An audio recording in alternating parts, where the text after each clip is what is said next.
Florida Gulf Coast University students and parents get ready to pay more. Tuition will go up next year for nearly all students. Jennifer Stacy was at today's Board of Trustees meeting, and she has more from campus. FGCU's board voted unanimously this morning to raise tuition here by 15%, a move that really comes as no surprise to anyone we spoke with here on campus today. The move comes after the state voted to hike tuition at all state universities. Mr. Chairman, the motion carries. FGCU students will have to dig a little deeper in their wallets next year. Tuition is going up 15%. Well, I don't think that they were exorbitant increases, but necessary ones. FGCU says the increase is needed to make up for state budget cuts.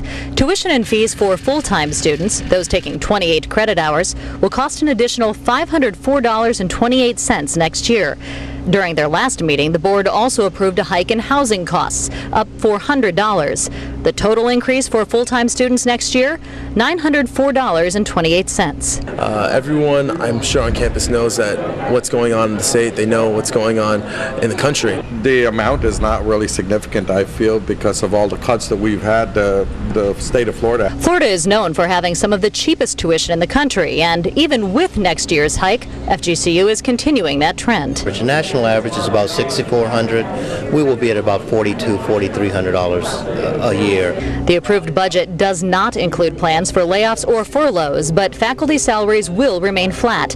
However, students on scholarships will still get help. 30% of the tuition increase is being set aside for need-based financial aid. That's about $325,000. It's a bold move. Students understand and they can take in the fact that we're going through tough times. FGCU isn't the only school raising tuition next year. In fact, nearly every Florida state school has similar plans in the works.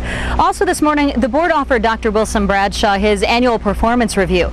Dr. Bradshaw opted to not take his annual salary increase or bonus, citing the poor economy. Reporting here on FGCU's campus, Jennifer Stacy, Wink News Now. The amount is not really significant, I feel, because of all the cuts that we've had, the state of Florida, the state of Florida. Scholarships will still get help. 30% of the tuition